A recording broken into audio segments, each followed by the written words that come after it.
Hello students, हम लोगों ने लास्ट वीडियो में ये फॉर्मूला सीखा था और उसके बेसिस पे एच वाला फॉर्मूला, और उसके बेसिस पे हमने एक टेबल बनाया था कि शेप्स कैसी आती हैं। अब ये फॉर्मूला हम अप्लाई करना सीख रहे हैं। इन सारी शेप्स के लिए मैं ऑर्डर में आपको एग्जांपल देता चला जाऊंगा। तो एग्जांपल्स देखने जा रहे हैं। तो सबसे पहला एग्जांपल हमारे पास हो गया, suppose first is beryllium chloride. अब बेरिलियम क्लोराइड के बारे में बात करें तो H निकाल रहे हैं। इसका H बराबर हो जाएगा हाफ। फॉर्मूला था V plus M minus C plus A. तो V का मतलब होता है valence electrons on central atom. तो बेरिलियम है, बेरिलियम के वैलेंस इलेक्ट्रॉन्स होते हैं 2 प्लस M का मतलब monovalent atoms surrounding the central atom. तो क्लोरीन मोनोवेलेंट में लिस्ट करवाया था H, F, Cl, Br और I। इनमें से कोई भी आ जाए तो वो मोनोवेलेंट में कंट्रीब्यूट करता है। तो यहाँ पे 2 Cl आ रहे हैं, so the value of M is 2 minus charge on cation plus charge on anion. ये न्यूट्रल स्पीशीज़ है, इस पर कोई चार्ज नहीं है, तो इसलिए ये ज़ीरो हो गए। जो चीज़ नहीं है उसकी वैल्यू ज़ीरो हो जाती है। तो H की वैल्यू 2 आ गई बच्चों, H की वैल्यू 2 आ गई। अब इसके बाद 2 इज इक्वल टू ये वाला फॉर्मूला लगाएंगे, number of surrounding atom 2 plus lone pair. तो यहाँ से लोन पेयर मेरे पास 0 आ गया। तो 2 और 0, इसका मतलब इसकी शेप हो गई बच्चों linear. The shape is linear. इसके बाद सेकंड शेप पे आ जाते हैं। सेकंड आपके पास है, सपोज वी हैव BF3। तो H की value half. Central atom boron, boron के valence electrons 3, monovalent surrounding atoms 3 हो गए। ना कैटायन है ना एनायन है, तो ये भी 0 हो गया। तो H की वैल्यू 3 आ गई। Now 3 is equal to, second formula लगा रहे हैं, 3 is equal to 3 surrounding atom plus lone pair. तो लोन पेयर 0 आ गया। तो 3, H की वैल्यू 3, लोन पेयर 0। 3 और 0 पे शेप हो गई बच्चों trigonal planar. The shape is trigonal planar. इसके बाद थर्ड देखें, सपोज मेरे पास आ जाता है SO2। तो H is equal to half. Central atom sulphur है, सल्फर के वैलेंस इलेक्ट्रॉन्स होते हैं 6 plus monovalent atoms, oxygen monovalent नहीं होता, तो ये 0 हो गया। आगे भी एनायन कैटायन के चार्जेस भी 0 हैं बिकॉज न्यूट्रल स्पीशीज़ है। तो यहाँ पे वैल्यू आ गई 3। अब दूसरा फॉर्मूला लगाएं, 3 is equal to surrounding atom 2 plus lone pair. तो यहाँ से लोन पेयर आ गया 1। तो 3 और 1, 3 और 1 का मतलब शेप हो गई बेंट और एंगुलर। तो इसकी शेप बच्चों बेंट हो जाएगी। तो ये आपका थर्ड केस हो गया। फोर्थ नेक्स्ट पेज पे देखते हैं। फोर्थ सपोज हमारे पास आ गया, सपोज वी हैव फोर्थ है, सपोज आ गया CH4। CH4 आ गया, H निकालेंगे हाफ। सेंट्रल एटम कार्बन हो गया, कार्बन के वैलेंस इलेक्ट्रॉन्स 4 होते हैं।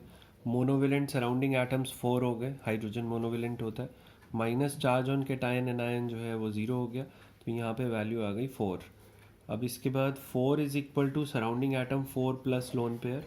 तो यहाँ से लोन पेयर आ गया 0। तो 4, H की वैल्यू 4, लोन पेयर 0, मतलब ये हो गया टेट्राहेड्रल। इसके बाद फिफ्थ है बच्चों हमारे पास, सपोज वी हैव NH3। तो H की वैल्यू आ गई हाफ। सेंट्रल एटम नाइट्रोजन है, नाइट्रोजन के वैलेंस इलेक्ट्रॉन्स 5 होते हैं। मोनोवेलेंट सराउंडिंग 3 हो गए, -0 +0, ना ये कैटायन है ना एनायन है। 4 आ गई value. 4 is equal to surrounding atom 3 plus lone pair. तो लोन पेयर यहाँ पे 1 आ गया। तो 4 और 1 मतलब शेप हो गई पिरामिडल। पूरा टेबल के ऑर्डर में ही चल रहा हूँ जो टेबल बनवाया हुआ है पिछले वीडियो में। इसके बाद सिक्स्थ है H2O। H is equal to half. Central atom oxygen 6, surrounding atoms monovalent atoms 2 हो गए, बाकी कैटायन और एनायन 0। तो यहाँ पे फिर से 4 आ गया। 4 is equal to surrounding atom 2 plus lone pair. तो लोन पेयर 2 आ गए। तो 4 और 2, इसकी शेप हो गई बेंट, एंगुलर, या इसको वी शेप्ड कहा जाता है। तो ये आपकी नेक्स्ट शेप हो गई 6th। इसके बाद 7th शेप है आपकी, suppose we have PCl5। PCl5 में H हो गया हाफ, सेंट्रल एटम हो गया phosphorus which has 5 valence electrons, 5 monovalent Cl monovalent होते हैं, 5 सराउंडिंग हो गए, -0 +0, तो यहाँ पे 5 आ गया।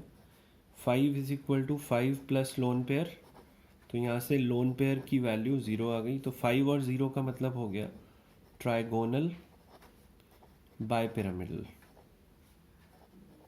It is trigonal bipyramidal.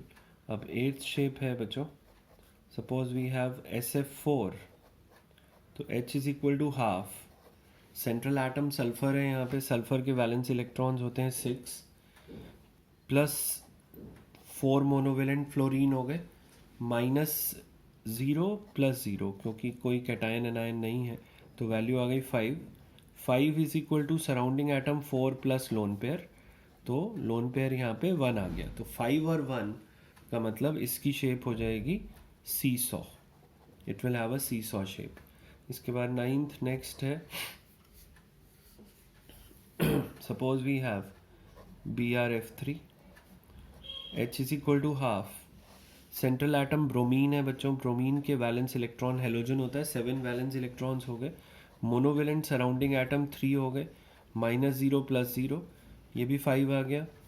5 is equal to surrounding atom 3 plus lone pair, तो लोन पेयर आपके पास 2 आ गए। तो 5 और 2 का जो कॉम्बिनेशन होता है आपको मालूम है, the shape is bent T, यहाँ पे बेंट टी शेप हो जाती। तो ये 9th हो गया। 10th है इसके बाद, सपोज वी हैव HCF2, तो H is equal to half, याद रखें inert gas, central atom xenon के बारे में हम लोग बात कर रहे थे। अगर बच्चों याद रखें जेनॉन इनर्ट गैस है, अगर इनर्ट गैस जेनॉन कभी भी कंपाउंड में आता है, चाहे कितनी भी चीज़ें और कितने भी एटम्स और लगे हो, हमेशा जेनॉन ही सेंट्रल एटम होगा। तो जेनॉन सेंट्रल एटम हो गया, इसके वैलेंस इलेक्ट्रॉन्स इनर्ट गैस है 8, 2 मोनोवेलेंट हो गए, -0 +0, तो यहाँ पे वैल्यू आ गई 5। 5 is equal to surrounding atom 2 plus lone pair, तो लोन पेयर की वैल्यू 3 आ गई यहाँ पे। तो 5 और 3 द शेप इज लीनियर, तो इसकी लीनियर शेप हो गई बच्चा। अब इसके बाद हम आ जाते हैं SF6 पर। H is equal to half, central atom sulphur 6 valence electrons हो गए, 6 मोनोवेलेंट हो गए, -0 +0, तो यहाँ पे वैल्यू आ गई 6। 6 is equal to surrounding atom 6 plus lone pair, तो लोन पेयर आ गए 0, तो 6 और 0 इसकी शेप हो गई ऑक्टाहेड्रल, या इसको स्क्वायर बाइपिरामिडल कहते हैं, it is known as square bipyramidal. तो ये आपकी SF6 की शेप हो गई। इसके बाद हम आ जाते हैं, नेक्स्ट शेप हमारी है XCOF4। मैंने अभी आपको बताया था कि अगर इनर्ट गैस प्रेजेंट है कंपाउंड के अंदर जेनॉन, तो वही सेंट्रल एटम होगा, तो 8 हो गए, प्लस मोनोवेलेंट एटम ऑक्सीजन तो है नहीं, फ्लोरीन है, तो 4 मोनोवेलेंट हो गए, -0 +0, तो ये वैल्यू 6 आ गई। Now 6 is equal to surrounding atom तो सारे काउंट करने होते हैं, 1 + 4 5 प्लस लोन पेयर, तो यहाँ से लोन पेयर 1 आ गया। तो 6 और 1 शेप हो गई बच्चों square pyramidal, the shape is square pyramidal, तो स्क्वायर पिरामिडल शेप हो गई। इसके बाद हम आ जाते हैं 13th शेप हमारी है XCF4, तो H is equal to half, central atom xenon 8, 4 fluorine monovalent, -0 +0, तो वैल्यू आ गई 6। 6 is equal to surrounding atom monovalent, monovalent नहीं सारे काउंट करने हैं, 4 प्लस लोन पेयर, तो यहाँ से लोन पेयर आ गए 2, तो आपकी शेप हो गई square planar, this is square planar shape. Next shape है 14th,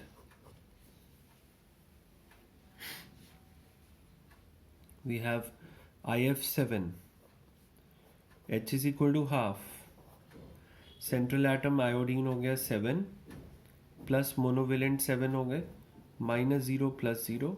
आयोडीन जो है हेलोजन है, हेलोजन्स के वैलेंस इलेक्ट्रॉन 7 ही होते हैं, तो यहाँ पे 7 आ गया। 7 is equal to surrounding atom 7 plus lone pair, तो लोन पेयर आपके पास 0 आ गया। 7 और 0 का मतलब शेप हो जाएगी pentagonal bipyramidal. The shape is pentagonal bipyramidal. Pentagonal bipyramidal shape हो गई बच्चों। इसके बाद हम आ जाते हैं, वी हैव HCF6, तो H is equal to half. Central atom xenon हो गया 8, मोनोवेलेंट एटम 6 हो गए, चार्ज ऑन कैटायन एनायन 0 हो गया, तो 7 वैल्यू आ गई। 7 is equal to surrounding atom 6 plus lone pair, तो यहाँ पे लोन पेयर 1 आ गया, तो इसका मतलब शेप हो गई डिस्टॉर्टेड ऑक्टाहेड्रल। तो ये तो सारी शेप्स डिटरमिन करनी हमने सीखी जो टेबल में ऑर्डर में बनाई हुई है। कुछ कैटायन और एनायन भी ले लेते हैं एग्जांपल्स। जैसे अभी तक कोई कैटायन एनायन हमने नहीं लिया, किस तरीके से कैटायन एनायन की शेप कैलकुलेट करते हैं। सपोज आपके पास आ गया NH4+, तो H is equal to half. Central atom nitrogen, nitrogen के valence electron 5, monovalent hydrogen monovalent होते हैं 4, माइनस चार्ज ऑन कैटायन, ये कैटायन है, कैटायन पे चार्ज हो गया 1, प्लस एनायन तो नहीं है 0 हो गया, तो 5 and 4 8 minus 1, 5 and 4 9 minus 1 8 divide by 2, 4 आ गया। 4 is equal to surrounding atom 4 plus lone pair, तो लोन पेयर 0 आ गया, तो 4 और 0 इसका मतलब इसकी शेप हो जाएगी, इस कैटायन की शेप है टेट्राहेड्रल। सपोज आपके पास आ जाता है 17, देखें H3O+, ये आ गया। H3O+ में H निकालते हैं, central atom oxygen, valence electron 6 plus 3 monovalent atoms, minus charge on cation 1 plus charge on anion 0, तो ये आ गया 6 and 3 9 minus 1 8/2 4 आ गया। 4 is equal to surrounding atoms 3 हैं प्लस लोन पेयर, तो लोन पेयर यहाँ से 1 आ गया। 4 और 1 का मतलब इसकी शेप हो जाएगी बच्चों पिरामिडल। तो ये दो कैटायंस की शेप निकाली। अब कुछ एनायंस की, एक दो एनायंस की भी शेप डिटरमिन करना सीख लें। नेक्स्ट देखें ध्यान से,